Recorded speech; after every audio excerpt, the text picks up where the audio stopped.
ಒಂದು ಊರಿನಲ್ಲಿ ಹಬ್ಬದ ಸಂಭ್ರಮವಿದೆ. ಎಲ್ಲರೂ ಮನೆಯ ಮುಂದೆ ರಂಗೋಲಿ ಹಾಕಿ ಶೃಂಗಾರ ಮಾಡಿದವು. ಇದನ್ನು ಗಮನಿಸಿದ ನೂರು ಸಂಭ್ರಮಕ್ಕೆ ನಾನೇ ಕಾರಣ ಎಂದು ಜನ್ಮದಿಂದ ತನ್ನ ಗೆಳೆಯರಾದ ಗಾಳಿ, ಆಹಾರ, ಉಡುಪು ಮತ್ತು ಮನೆಗಳನ್ನು ಕರೆದು ಅವರಲ್ಲಿ ನಡೆಯುವ ಮಾತುಗಳನ್ನು ಕೇಳೋಣ ಬನ್ನಿ. ಗೆಳೆಯರೇ, ನಮ್ಮ ಊರಿನಲ್ಲಿ ನಡೆಯುತ್ತಿರುವ ನನಗೆ ಯಾರೇ ಕರೆದು ಗೊತ್ತಾ?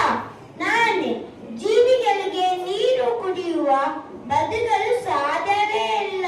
ಗಿಳಿಗಳನ್ನು ಬೆಳೆಯಲು, ಇಲ್ಲಿ ಕೆಲಸಗಳನ್ನು ಮಾಡಲು ನಾನೇ ಮುಖ್ಯ.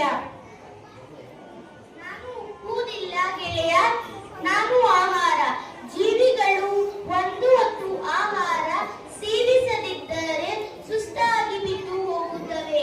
ಜೀವಿಗಳ ಬೆಳವಣಿಗೆಗೆ ನಾನು ಮುಖ್ಯ. ನಾನಿಲ್ಲದಿದ್ದರೆ ಹಬ್ಬವೇ ನಡೆಯುವುದಿಲ್ಲ ಗೊತ್ತಾ?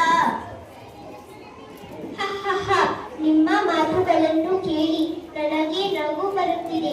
ಈ ಊರಿನ ಜನರಿಗೆ ನಾನು ಕಾಪಾಡುತ್ತೇನೆ, ಅದಕ್ಕೆ ನಾನೇ ಮುಖ್ಯ. ಇತರ ಜೀವಿಗಳಿಗೆ ನಾನು ಆಶ್ರಯ ನೀಡುತ್ತೇನೆ, ಶತ್ರುಗಳಿಂದ ಕಾಪಾಡುವುದರಿಂದ ಅದಕ್ಕೆ ನಾನೇ ಮುಖ್ಯ. ನಾನು ಗಾಳಿ. ಗೆಳೆಯರೇ, ನಮ್ಮ ಮತ್ತು ಸತ್ಯ, ಆದರೆ ನಾನಿಲ್ಲ. ಉಸಿರಾಡಲು ಸತ್ಯವಿಲ್ಲ, ಅದಕ್ಕೆ ನಾನು ಮುಖ್ಯ. ಗೆಳೆಯರಿ ತುಂಬಿದ ಕೊಡ ತುಲಗ